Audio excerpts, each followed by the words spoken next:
Hi, everybody, and welcome to our video on active and equitable student recruitment. In this video, I'm going to be discussing different tips and tricks for student recruitment. And when we say student recruitment, we want to make sure that we're offering computer science courses to all students, making sure that it's equitable. And we also want to make sure that our CS classes look like the students in our schools, that they reflect the actual student body, and that they're not just dominated by certain different groups of students in the school. So we're going to start off this evening by talking about our UTeach planning guide. I'm going to tell you guys about all of our ideas and activities, the flyers and posters we have to help with student recruitment, and all the other additional resources. Now, this slide deck has a lot of great information in it, so I recommend that you go to our bit.ly or take a picture of our QR code and get a copy so that you can have everything I'm going to discuss in this video. So the first thing I'd like to say as a teacher is when I started teaching CS, I had to go and recruit my students. There was never a CS class in my high school. I taught in Brooklyn, New York. And what I did was I went to a PD and I got trained to teach the UTeach curriculum. But the reason I did it was because I wanted to make sure that all of my students had access to CS classes. Like a lot of times people think that the barrier is actually technology, like not having enough laptops or not having Chromebooks or iPads. But that is that's not really the issue. The issue is teachers. We need teachers who can teach CS. And honestly, CS should be a math teacher, but math teachers are busy enough teaching math. They don't have empty places in their schedule.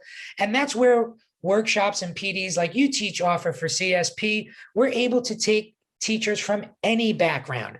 And in our PDs, we train them and give them the content knowledge to be able to teach a CS class. And that's how it started at my school. And that's how it's going to start at a lot of schools. All right. You need to first have that teacher that can teach CS to students so that students have access to it. And then, of course, we want the class to be, very diverse, but not diverse for diversity's sake, diverse because then you have students from all different backgrounds and all different ideas. And that's where great collaboration happens, is when people have different backgrounds and bring different things to the table. So this is really important now. Computer science classes, especially AP classes, whether it's CSA or CSP, statistically are dominated by white and Asian male students. That is what the majority of the classes have in it. So College Board goes out of their way to try to recruit underrepresented minority and female students. And we're going to see that as we move through here. So the focus of tonight's webinar is going to stick to this access and diversity part of equitable computing education. Now, if you are watching this, well, then you've already done the green box because you are teaching a CSP course using the UTeach curriculum, all right, or a CSA course. Now, the first thing you need to do at your school is you need to come up with a plan. Can't leave it up to the guidance counselors because the guidance counselors might not know how CSP or CSA even fits into the school schedule. They might just think it's an AP class, and that just means only the higher level learners should have access to it. Well, guess what? The only prerequisite for CSP is that the student should have algebra experience. Okay, I didn't say they had to pass an algebra final exam or a regents exam like we would have in New York City. They just need to be exposed to algebra. That's why it should be a 10th grade class. CSP, kids can take it in 10th grade because most high schools offer algebra in 9th grade. So as the teacher, you need to come up with your recruitment plan. And the first thing you need to examine is, what are the barriers? Like what are our students facing? Why don't we have computer science classes? And then why can't some of these students get into the computer science class? Just because it's AP does not mean it has to have these ridiculous prerequisites to get into it. Like I said, for my CSP class, you just needed to take an algebra class before it. That was it. Okay. Decide which themes are going to be most compelling for your students, okay? And then build your recruitment materials around those themes. And it doesn't have to be, do you like video games? No, it could be like, do you want to help out your local community, learn CS, and then use your computer science skills to do good. I mean, it can be something like that. It doesn't always have to be like, do you like to use TikTok, learn how to design an app, learn programming? It can be, but I think your students might be a little deeper than that. Now, more importantly, we're going to talk about this. It takes a village to recruit for a CS class. It can't just be you alone as the teacher. You need to use guidance counselors. You need to use your previous students, your current students, their parents, coaches, principal, AP. All these people are going to be involved with your recruitment. So you want to have a plan so that they're clear on the role that they have in this bigger thing that's going on. Now you need to implement that recruitment plan as well, because you want to collect data so that you can get details and evaluate how well it worked.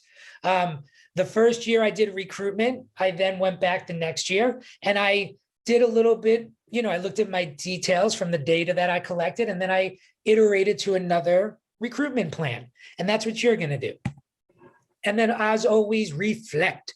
Okay. It's not just about numbers. Okay. We're not just trying to get kids in CS classes. We're trying to get underrepresented and minorities and female students into CS classes, because that's what's going to make a big change in CS. Who do you think are going to be the people who really make the change? It's you, the teachers, the people on the front lines. If you go and recruit more female students, okay, more African-American students, more Latinx students, you will be able to make a bigger difference, because 4 or 5 years down the line, these are the kids who are going to be making all the difference in college and in graduate programs. So it starts with us in high school in order to make sure that these classes are being filled with a diverse group of students. Now, here is our UTeach planning guide that we provide to you. You can click on that link, and it basically outlines everything you're going to need to do for student recruitment. Now, recruitment themes, I already have talked about this, but I want to give you some slides on it. Connect with the student's interest. Hey, listen, tell them how much money programmers make. Talk about future careers, what it's like to work for big tech companies. Now, it used to be, hey, you get to work at Apple's headquarters. Now it's Apple will let you work remotely. You can go work from anywhere you want, make a really good salary, collaborate with other people. It's fun. That's what you want to make sure. Tell them about your class, how your class is like that. Your class, you get to collaborate with a lot of people.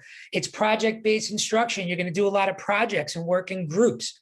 All right. And more importantly, you want to support students in developing identities in computing. And that's what I was just talking about. Break down those stereotypes. Show them people who look like them that are doing great things in CS. And I have a couple of activities I'm discussing in a moment that you can actually do with students during recruitment to break down those barriers and undermine those stereotypes. So, who's part of the village of getting my CS class recruited? Well, the first and best people are your current students. Okay, my first year teaching this course at another high school in New York City, at James Madison High School. Shout out to James Madison. I brought CSP to that school, and we had 60 kids over 2 periods in that class, which is a lot, right? 30 kids in a class. And then I came to work for UTeach, and the following year, I think it blew up to like 300 students. Well, why did that happen? It happened because of my students currently. They were enjoying the class. They were learning Scratch. They were learning Python. They were working together. They didn't have to write long, repetitive essays.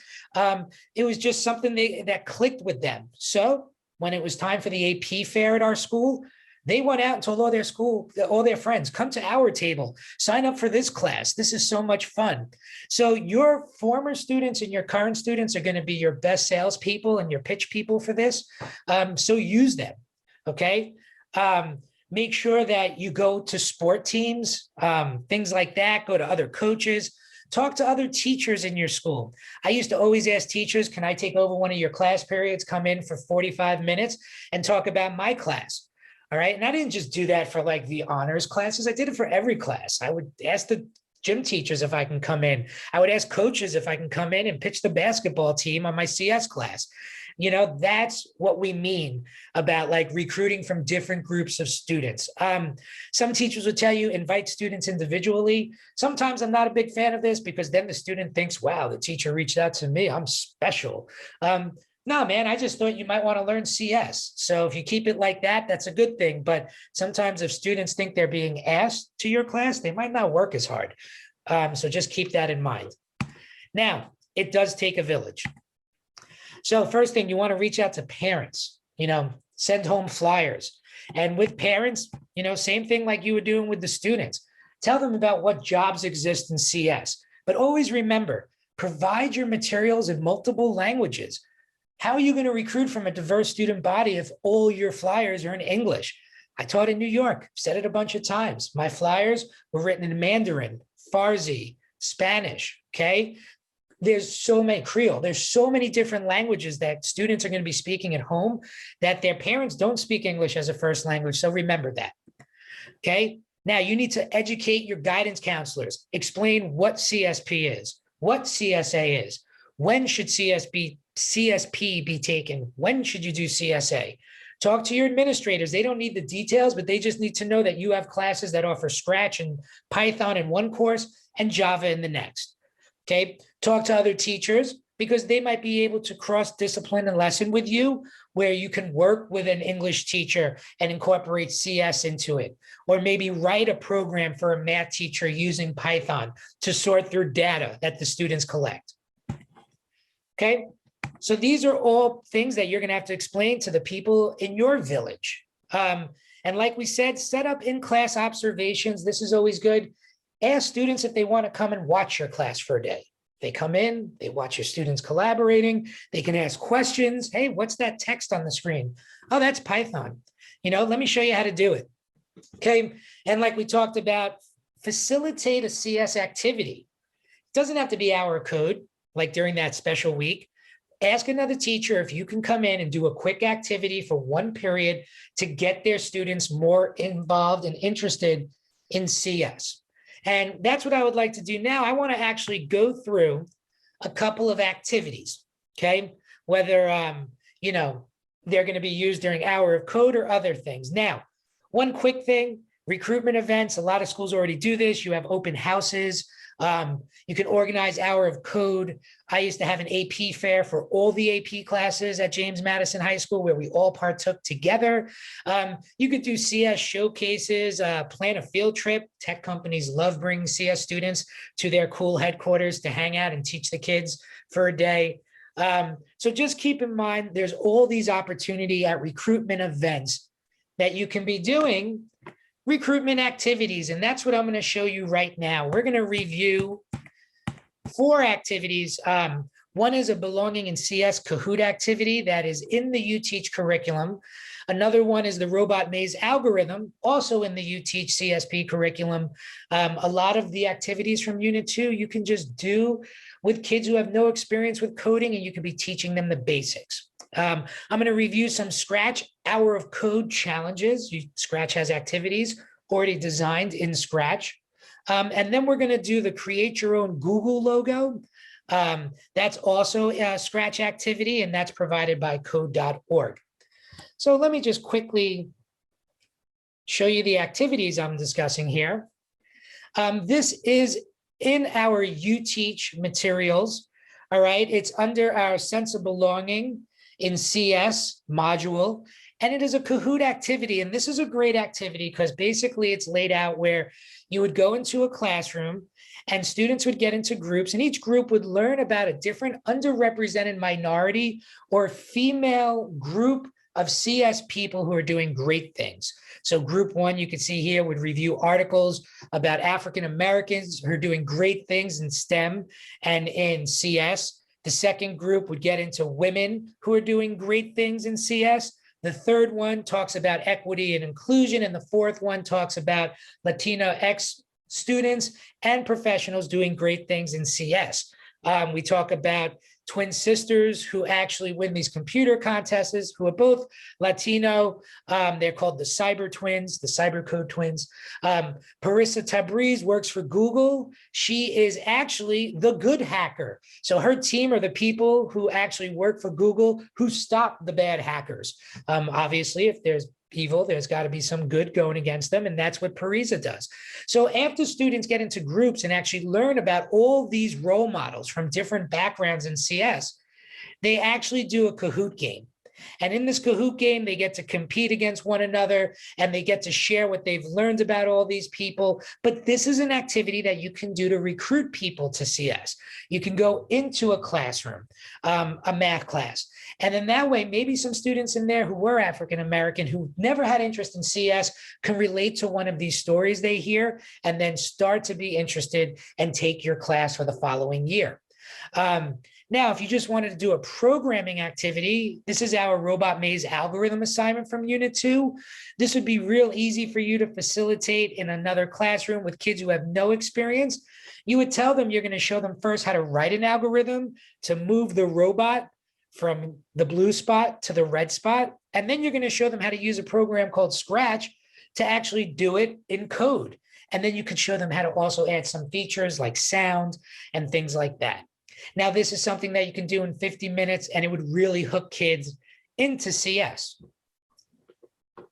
Now, these were the Scratch activities I was telling you about, the hour of code activities. Please make sure that you use these as well. These are just in Scratch. If you type in HOC, they're activities for students to do in groups together to just learn how to code and learn more about Scratch.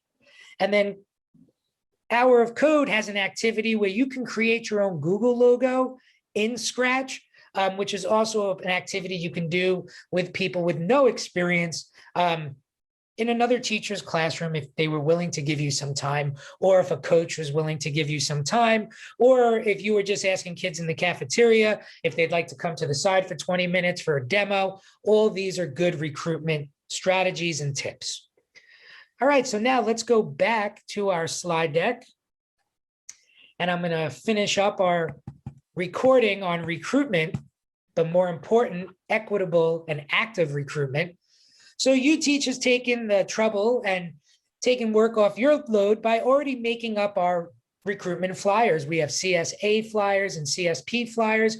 One's directly for students, other ones directly for counselors. Remember, you can copy and paste this text and translate it into different languages so that you have it for more students. These can also be given to the parents after you translate them as well. Now, remember, just some more recruitment tips as I hit it home. Make sure it's fun. Hook your students up who help out you with recruitment. Okay, make sure you have a pizza party for them. Something fun for them. All right. Don't forget, when you get started, then get better, round up, reflect, revise, and repeat, reiterate that recruitment plan.